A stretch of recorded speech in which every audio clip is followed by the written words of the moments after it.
Yeah. And the other thing is the Celtics brought in Thompson, and they have what we all think may or may not be, but I would say most likely is the emergence of Rob Williams, Time Lord. Okay, good. I want to get into Rob. Yeah, although what's up with and John, you mentioned this, what's up with his minutes tonight? Because only 11 minutes coming off a game where we all thought we saw, the light sort of go off despite his, being pretty hard on himself. Not just on that last foul. Brad said a lot of people. Brad. Right. So he said he's the best center. Brad said the reason he played tonight is he was our best big. Nothing changed. It's 2 days later. You're playing the same team. Stands to reason if he played well against this team before, you should give him more of a shot. He was nowhere to be found early, which was very surprising.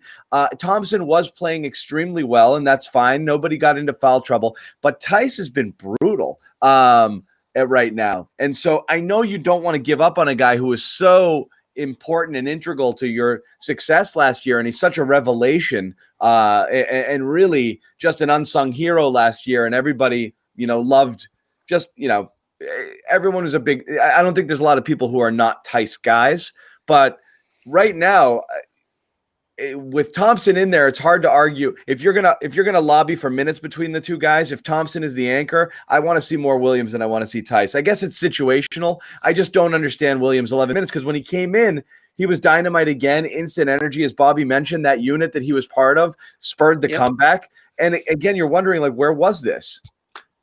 Yeah, there's a case for him to start, frankly.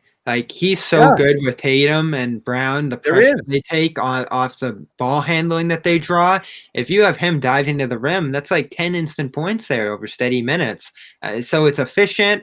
Right. It's affecting shots on the other end. Brad always talks about that, affecting shots. He may not be the best positional defender, but he's always going to affect shots with that shot blocking that he brings to the table. And we're seeing strides with him. And the energy on a team that looks dead, lifeless on the defensive end right now, he's giving more effort, energy, intensity on that end of the floor than anyone else is right now. And when he gets in, stuff happens. He is a plus 41 per 100 to start this year. And that's the thing is, we focus so much with Williams. This is the strange conversation around Williams. I guess I don't know what it is that he does, but it's so easy to point out what he doesn't do well. He jumps out a little bit too much. He's not great on the perimeter. He goes for every shot fake. It seems like sometimes he looks a little lost. People talk about focus issues, but the good clearly outweighs the bad. It's not like the other people you're talking about competing with for minutes are flawless. They have lots of things in their game that you also. And the analytics love him. And the analytics, right? He's an analytics darling. I mean, when you shoot basically 90% from the field, which it feels like he has since the bubble last year, that helps the analytics.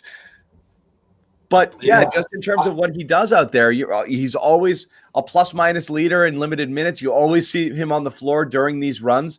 It's strange. I don't know. It could be the genius of Brad. This could be the place where, Brad might not get enough credit. He's using him at exactly the right times, and any more might be too much. So maybe, you start asking for more Rob Williams, you get it, and you get the full Rob Williams experience, and you're like, okay, tamp it down. So I don't know. We might get that tomorrow night. I think he's setting this thing up for the second night of a back-to-back. Daniel Tice has struggled, and I think he's we're going to see him get his 25 plus or around that area next time we see him. No? You guys don't think so? Yeah, he's got to, and I'm not going to rip Tice as hard as John did, but he had a rough night tonight. He played with Grant in that bench unit. That kind of hurt him a little bit, but it's hard to argue that Rob hasn't been better so far. Yeah.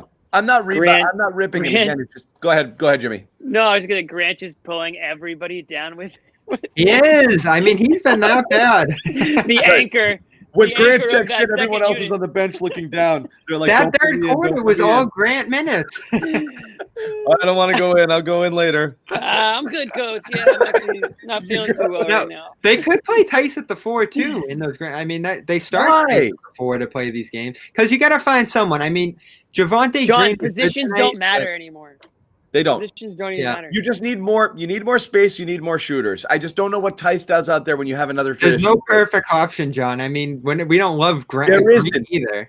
But when you don't have a traditional big, it's just a tough tough play. Well, I think against a team like this with Turner, you really need more of a perimeter defender on him anyway. So it doesn't really matter. It's just Sabonis you have to account for. So you really only need one guy to muscle there, and not be super concerned with it. I got it, I guess, in the first couple of games because of the Durant, Durant and a classic big component, and the same thing with Giannis and Lopez there. Different matchups. I just don't see. I don't know how much longer Brad sticks with it. That double big lineup. Yeah, I'd rather see Tatum at the 4. You didn't like that give and go? That was pretty. Pretty good looking. Come on. It's the one thing they've done together all year. Jimmy, you were gonna say something. The only thing. No, I was gonna. I mean, when it comes to like lineups and who should start and whatnot, I mean, I kind of defer to you, Bobby, because you kind of have a pretty good idea on the most effective lineups and stuff like that. We all talk about like, oh, it doesn't really matter who they start; it matters who finishes. So that's what I'm really more looking for is down the stretch tonight, like who's in the game, at the points that they need to. Listen, yeah, Tice hasn't had a great start, but we all know what he's capable of in value to this team. I mean, I still would rather have him shooting the ball than Robert Williams, obviously. So it really depends on who is out there with him. Tice is going to have his good games, and so is Rob. And I think like last year we were begging for somebody at that 5 position to be effective other than Tice, and now it seems like there might actually be 3 players, on any given night that can be that guy. So I think that's going to be something that Brad's going to have to figure out over time is who works well with who. And we just talked about Rob being in that starting lineup because he's, has a good thing going with Tatum and Brown. And maybe that's ultimately the factor. And if you can say, oh, Thompson's going to come off the bench, I don't know if that's going to be cool with Thompson, but he certainly is a nice guy to have in a second unit. It's tough to set him down. He did start the game so well. Yeah, exactly. It's also all temporary. The missing pieces, Jimmy, obviously with Kemba being out, and we got to get to Kemba before we wrap it because that's the last thing I want to talk about. But with Kemba being out and Romeo, again, I don't know what you're going to count for, but honestly, Romeo's the type of guy who you would, if he were healthy right now, give some looks and even consider as a starter in place of a Javonte Green type, because you want to get back to that 3-wing lineup with a single big and a guard. And again, when Kemba's back out, putting Smart back on the bench. I don't think that's the worst thing. I think they'll probably go Kemba, Smart, Tatum, Brown, and 1 big when Kemba's back. But also, again, the TPE option, again, we joke about it. Whoever that ends up being may very well be someone who can plug into a starting lineup, even if they are more of a role player type person, because they fit the mold of what it is you're looking for. It is imperfect. They have no wing depth right now. They actually have big depth, which is why they're starting Tristan Thompson, because as Bobby said, as all of you guys said, nothing else really makes sense right now. Yeah, lots of bigs here. You might even see Tice gone by the end of the year, and I've said this, expiring contract, gonna make some money next offseason. He might be the odd man out there eventually. We'll see though. You know. But again, at some point, you gotta get his mixtape ready. You gotta sell him. You gotta get him. Give him a couple of good games. This is all gonna matter on who they play. Make him look nice.